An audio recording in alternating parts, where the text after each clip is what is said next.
Eu sou Noêmia Porto, eu sou juíza do trabalho no âmbito do TRT da 10ª Região, que abarca o Distrito Federal e o Estado do Tocantins, e presidente da Associação Nacional dos Magistrados da Justiça do Trabalho, a ANAMATRA, uma entidade nacional que representa hoje quase 4.000 magistradas e magistrados do trabalho em todo o Brasil, todas as unidades da federação, em todos os níveis da carreira.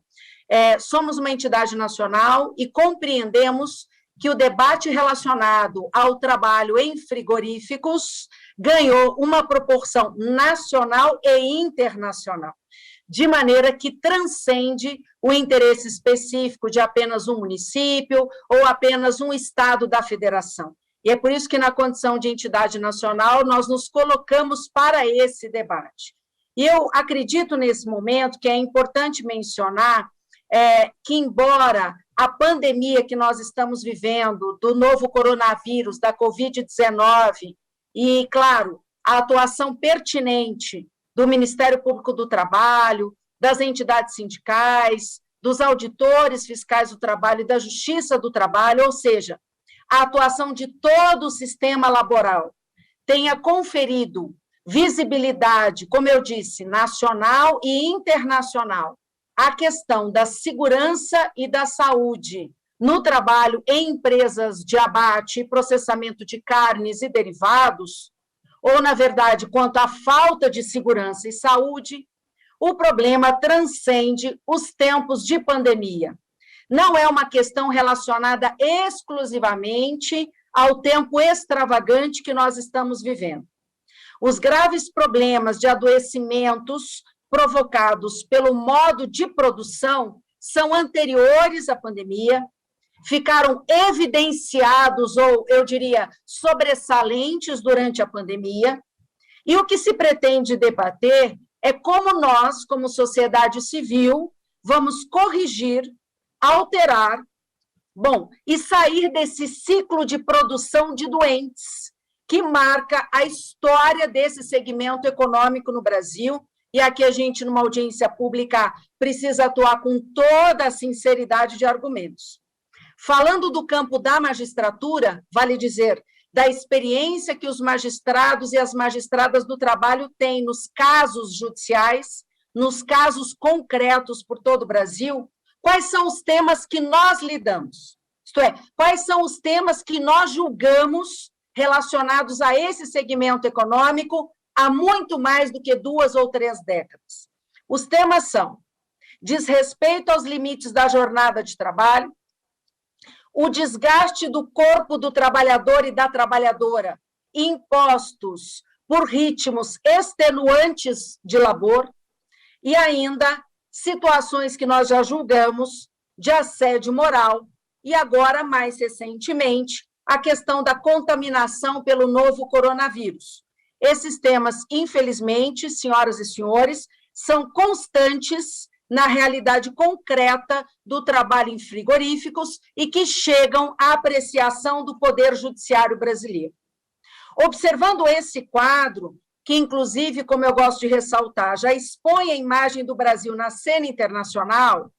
o que se espera dos poderes constituídos e do parlamento brasileiro, e aqui eu vejo o parlamento engajado com esse tema, do poder executivo em todas as esferas e do poder judiciário também,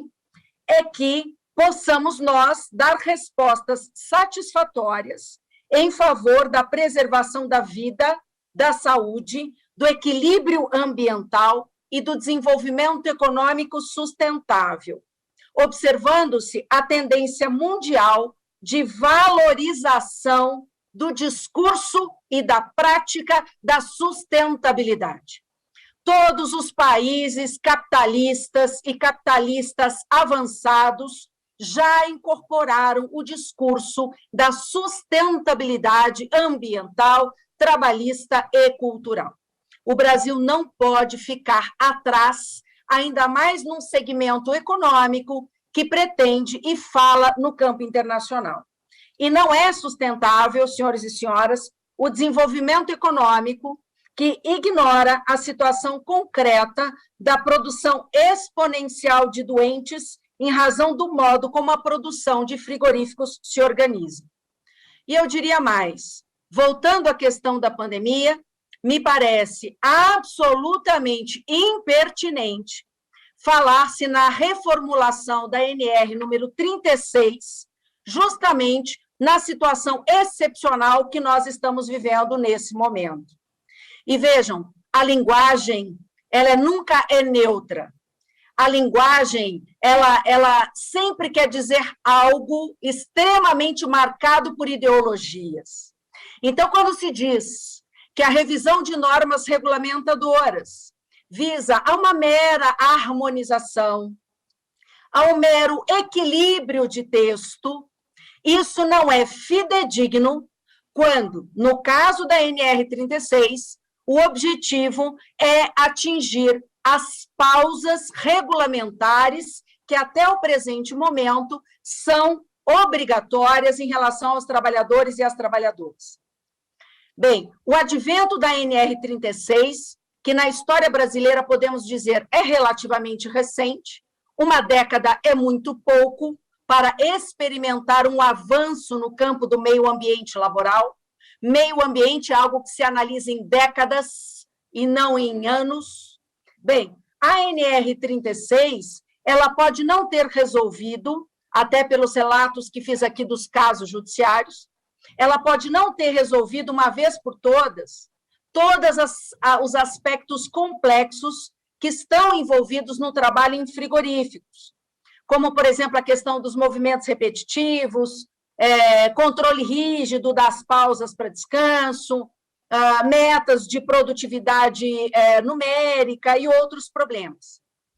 Todavia, a NR36, ao menos, isto é, a sua observância como um parâmetro mínimo de segurança ambiental, contribuiu, sim, na última década, para diminuir o número de doenças, o número de acidentes, e, além disso, a NR36 conferiu, no estado que ela está agora, para a fiscalização do trabalho no Brasil e também para os magistrados trabalhistas nos casos concretos, algum patamar de segurança jurídica na análise da questão das pausas e a relação das pausas com as hipóteses alegadas de adoecimento no campo laboral. Ocorre, prezados participantes dessa audiência pública, que, sem apontar para soluções que possam amenizar ou possam resolver a situação do equilíbrio que ainda falta entre produção econômica e produção econômica sustentável, aparece essa possibilidade de revisão da NR36 em plena pandemia. E eu queria chamar a atenção que no Congresso Nacional tem tramitação o PL 2363 de 2011. E alguém poderia dizer que nesta audiência pública nós estamos discutindo apenas a NR36. Mas isso não é verdade. Nós, nos estados da federação, mas também no âmbito nacional, o que nós estamos discutindo são todas as tentativas, enquanto novos marcos regulatórios, de diminuição da proteção no campo ambiental trabalhista em frigoríficos. Esse PL parece bastante com a tentativa de flexibilização da NR36. Esse PL de 2011, que aguarda a deliberação da CETASP, nada mais, nada menos, mexe com o artigo 253 da Consolidação das Leis do Trabalho, exatamente para facilitar o próprio campo de alteração da NR36, de maneira que os caminhos estão realmente interligados.